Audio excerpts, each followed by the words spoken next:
Well, hey folks, it's your old pal King Waspinator. Welcome back to Total Party Skills. At last, we have reached the end of Rings of Power Season 1. We can close this book and move on with our lives. But I guess I should give a few final thoughts, considering, I've done little review recaps of the previous episodes. Obviously, there's tons of other YouTube channels that will give you a full plot point by plot point description of what happened in that episode, often read in a sarcastic voice, so it can just kind of vaguely be implied to the audience that the thing that they're hearing is obviously, this is stupid, kind of a vibe. But, I guess I have a few things to say. I was feeling mostly forgiving of what I was watching up until the end credits, and we had this horribly sung rendition of the poem that identifies the One Ring of Power. Uh, I think I kind of figured out why the angle that they've taken that the elves are all gonna die if they don't return to Valinor because of a lack of the light of the Silmarils or whatever the hell the thing was. And being that is the reason why they have to make the rings of power is so it doesn't make the elves seem quite so villainous.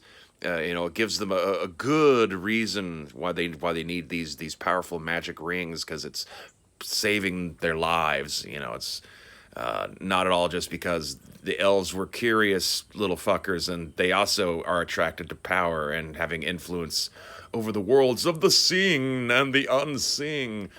So they've like thoroughly, corrupted Galadriel's character. So it's kind of like everything that happens for the next few thousand years in Middle Earth is sort of her fault. I thought it was an interesting choice that they set it up so that Galadriel's most memorable moment from Fellowship of the Ring, where Frodo is trying to give her the ring, and she's like, "Oh, you would give that to me, and you would make me a Dark Queen," and all that whole little bit of dialogue actually wasn't anything that she was saying. That was original to her, but that was her repeating something that Sauron had told her thousands of years earlier. So, good way of putting a man's words into Galadriel's mouth for female empowerment. Uh, I don't know. I do suspect, as some do, that this show is maybe slightly more anti-woke than it is woke. You just might not necessarily notice. I guess we got a glimpse of how Elendil will end up being king, largely because, that there just was the slightest bit of hookup that he was gonna, slightest bit of a sign that he's gonna hook up with Queen Muriel, especially now that her dad's dead and all that, and she's a blind queen, and they have this emergent war to deal with and all that. I can see like a political marriage at the bare minimum, if not they actually developing some sort of feelings for each other. Obviously, Isildur isn't dead. No indication of what the hell happened to Arondir and Bronwyn in this episode. They've set it up so that we only have to deal with one Hobbit in the next season, unless we still keep going back and following that little clan of Harfoots for some reason. Hopefully not, though, because that was wicked annoying. I can deal with the unnamed, unspecified wizard, who certainly, maybe, but not quite entirely sure is Gandalf, but for copyright reasons we can't say, hanging out with just the one little Hobbit girl. I don't know. I guess you can, like, wizard's first fleshlight kind of a thing going on there. Who knows? Thankfully, there's like nothing with the dwarves in this episode. Although with the second to last episode, I guess they've set it off for Durin and his wife to go off and like start their own shit and eventually retake the kingdom themselves. Despite hinting at the Balrog having been awoken by a falling leaf, there's no sign of the Balrog, and that's about it. Thankfully, the best part of the show is that we have about 2 years until another season comes out.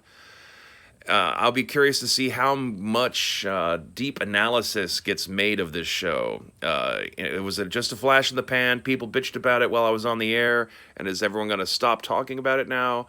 Or are we going to have the next 2 years of people dissecting this show bit by bit, much like we saw with The Last Jedi and its aftermath, and how many long, long, long videos pouring over every last frame of that movie got made by various YouTubers. Are we going to see the same thing with this? Which even if it immortalizes it in infamy, it will kind of help immortalize it in a way. I guess we don't know, and that'll remain to be seen. So I guess that's it. The end of the Rings of Power.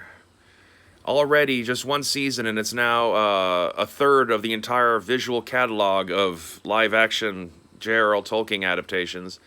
There's going to be people out there who, to them, this is their first Lord of the Rings. So, you know, how much of it's comprehensible to someone who has, like, you know, zero knowledge of the movies or the books, I'd be curious to find out somehow if I find somebody who's like old enough to like understand, you know, what it is they're watching, you know, not some little kid kind of thing, but